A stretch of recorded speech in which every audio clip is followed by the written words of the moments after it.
All right, so I'm V, and I go to Lindmar. I'm a senior. I'm Alexandria, I go to Lindmar, I'm a junior. I'm Allie, I also go to Lindmar, and I'm a senior. I'm Alex, I go to Lindmar, and I'm a senior as well. I'm Kyle, I go to Lindmar, and I'm a junior. Okay, and this is just our plan to, improve the pond, make it pretty.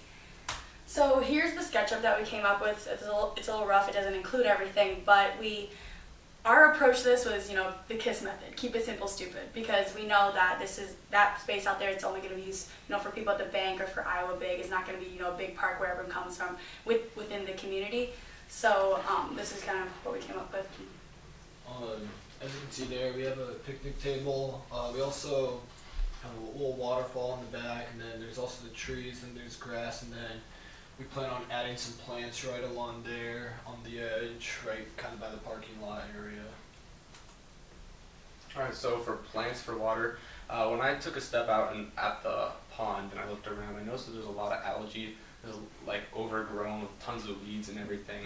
One solution I have for that is plants. Plants don't only make it look pretty, but it also is very safe for the environment. You're not using chemicals or anything.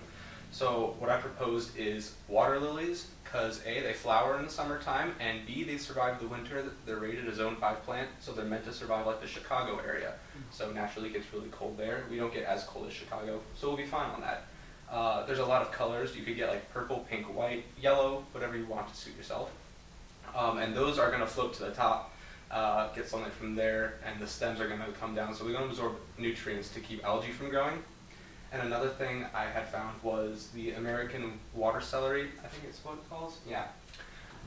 Anyway, it's like grass that sits at the bottom and absorbs nutrients from the bottom, so we don't have a ton of like algae on the bottom floating up to the top or anything.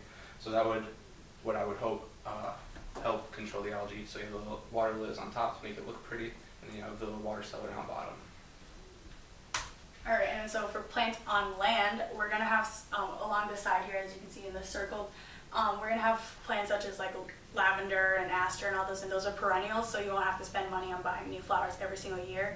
And what we hope to do is do a pollinator garden, because not only is it pretty and it's very like appealing, it'll be appealing to butterflies and pollinators such as bees and like hummingbirds as well, and that can help with the whole like the bees, like the populations for bees is declining, and we could maybe help and contribute to that.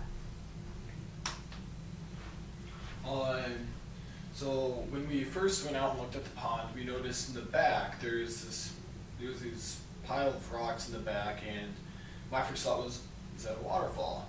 And so we went back and we looked at it, and it looked like it was, and so we were thinking we could put a waterfall in, and now we have a few options that we could do with that. We could do different like amounts of water coming out. You could do a little trickle, a little stream, or like a Niagara.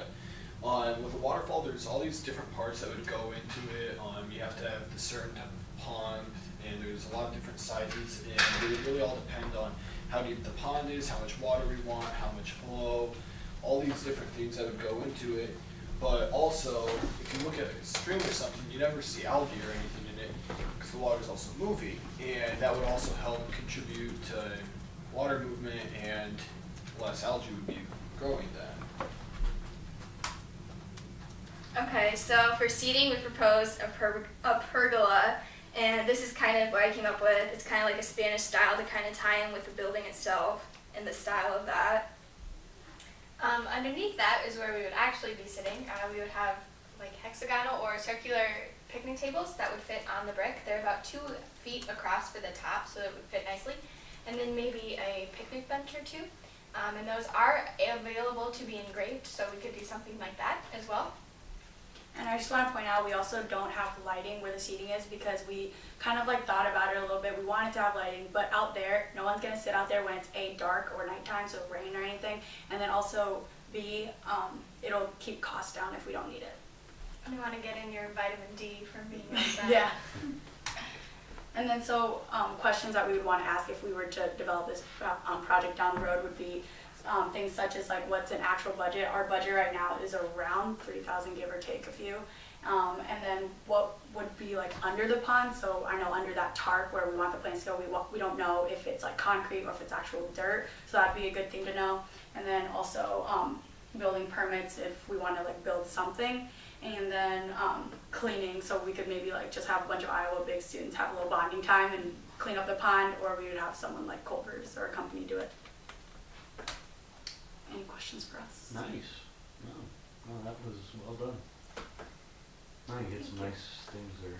Something to think about for sure. I like the plants that you found.